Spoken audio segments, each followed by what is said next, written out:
चित्रविचित्र असे चेहरे वगैरे, भुताचे वगैरे. तर मला असं वाटतं त्या दिवशी मी ते पाहिलं तसं काही नसतं बऱ्यापैकी. व्यक्ती कसाही मेला ना, तो तो तसाच असतो त्याच्या वेशमध्ये. जसं आपण म्हणतो की काही भूतांचे पाय उलटे होतात. तर ते ज्यावेळेस आपल्या समोर ते बोलणार, थोडा वेळ टाईम घेणार, ते नंतर त्यांच्यामध्ये ते हावभाव चालू होतात आणि त्यांची प्रचंड ते थंड असतात. आपल्यासमोर थांबले की आपली एकदम थंडी वाजून भरते, थंडी. तर या अशा गोष्टी आम्हाला भरपूर आधी माहिती होत्या. सगळ्यांसोबत जे प्रसंग घडले होते जे साधू संतांसोबत, त्यांनी पण आम्हाला हे सांगितलं होतं. तर ज्यावेळेस आम्ही ते विजन पाहिलं डोळ्यानंतर, तर आम्ही पाहतच राहिलो. सगळे एकदम स्तब्ध होऊन त्या गोष्टीकडे बघत होते. ती आकृती आधी काही हल्ली नाही, काही त्यांनी रिॲक्ट केलं नाही आणि नंतर थोड्या थोड्या वेळाने ते थोडं थोडं पुढे यायला लागले. ते जे बुजुर्ग आजोबा होते ते पण स्तब्ध होऊन पाहत होते. त्यांच्यासोबतचा जो माणूस होता, आमच्यासोबत एक नवीन शिष्य होता, तो त्याची बॉडी शिवरिंग करत होती लिटरली, की तो मला सुद्धा मांडीला असा खुणवत होता. बरं, म्हणजे त्या शिष्याला पण त्रास व्हायला लागला. हो, त्यांनी पाहिलं होतं. आता त्यांनी जे अनुभव घेतले होते त्याची माझी नुकती 1-2-3 महिन्यापूर्वीची ओळख होती. तर ह्याच्यामध्ये त्यांनी जसं नॉर्मली आपण भक्ती वगैरे देवाची करतो तर तेथपर्यंतच तो होता. ते पहिल्यांदा गोष्ट पाहिली होती वाटतं कुठेतरी, तर त्यामुळे त्याची बॉडी वाटतं शिवरिंग करत होती. तो मला असा माझ्या गुडघ्याला इशारा करत होता, खुणवत होता. ते कळत होतं आणि आमची नजर काय हटत नव्हती त्या ती जी आकृती होती. नंतर ते आमच्या दिशेला हळूहळू पुढे यायला लागलं.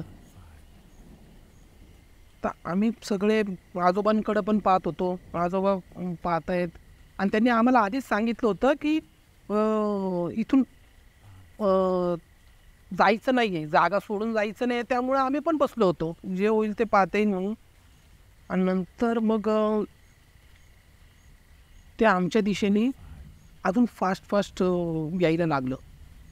जसं जसं त्याचा जोर वाढायला लागला तसं तसा तो जोर जोरात ओरडायला लागला. त्याच्या त्या किंकाळ्या वगैरे एकदम जोर आणि जे आपल्या दोन्ही बाजूनी जे ज्योती प्रज्वलित केल्या होत्या त्याच्यातल्या काही विजल्या होत्या.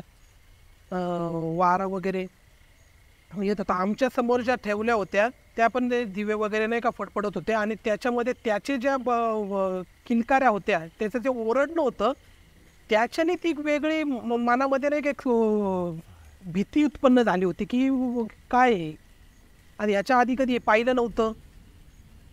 म्हणजे न ऐकलेला आवाज तुम्हाला ऐकायला येत होते. जोरजोरात तो किंचळत होता नाही का, विचित्र, की जसं कर्कश एकदम, की कोणत्या तरी एखाद्या मोठ्या जनावराला काहीतरी लागल्यानंतर ते जोरजोरात ओरडतं, तशा टाईपचा त्याचा आवाज होता. पण आमच्यामध्ये आमचे हावभाव बदलले होते बऱ्यापैकी. पण तसे त्या आजोबांना काय नव्हतं, ते निवंत होते, एकदम थांबलेले. याच्या आधी पण त्यांनी भरपूर वेळा एवढ्या वर्षापासून ते त्यांच्याकडे होते वाटतं.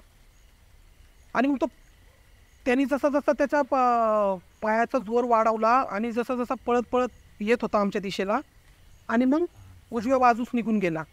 आता दोन्हीकडे ऊस होता. जसा तो त्या ऊसामध्ये घुसला तर त्या ऊसांचा आवाज, त्याच्या पाल्याचा, त्याचा सुकलेलाचा, त्या पाचोळ्यांचा जो एक आवाज होता तो, आणि त्याचे ते ओरडण्याची जी ध्वनी होती, तर नेमकं कळतच नव्हतं तो कुठं घुसला, कुठे गेलाय, कोणत्या साईडला, कोणत्या दिशेला गेलाय. तो पूर्ण आवाज झाला होता तिथे, प्रकट झाला होता पूर्ण त्या जागेमध्ये. ती निगेटिव्ह ऊर्जा होती तिथे. आणि जसं आपण स्मशानभूमीमध्ये जसे नैवेद्य वगैरे असतं त्यांच्या ज्या ह्याच्याजवळ ठेवतो आपण, प्रेताजवळ जी पूजा वगैरे होती, त्यांचे जे दिवे वगैरे असतात, तिथे ज्या अगरबत्ती वगैरे लावल्या असतात, तो जो माहोल होता तसा तिथे ते त्याचा जो वास वगैरे चालला होता त्या अगरबत्तीचा, तसं सगळं ते होतं. कुठेतरी मनामध्ये निगेटिव्ह थॉट्स वगैरे पण भरपूर मी येत होते.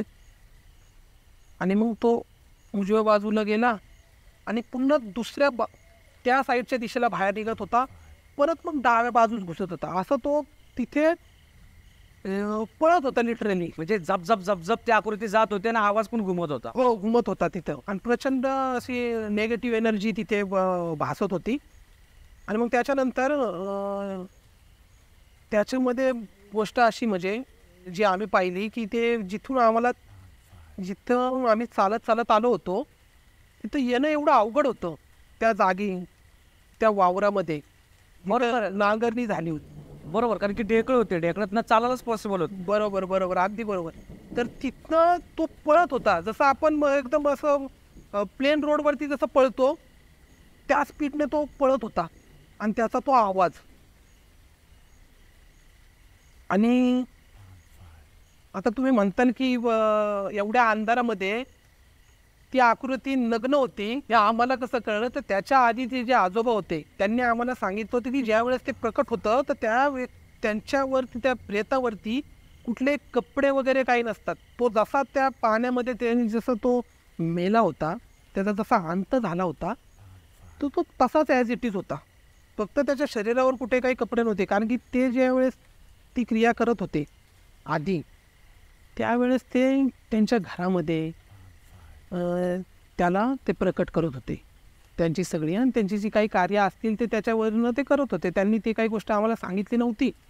आणि राहिला प्रश्न आता तुम्ही म्हणताल की ही क्रिया दिवसा का नाही केली, कारण की मग त्याच्यामध्ये पण असं की छोट्याशा स्पेसमध्ये कुणालाही काही होऊ शकतं.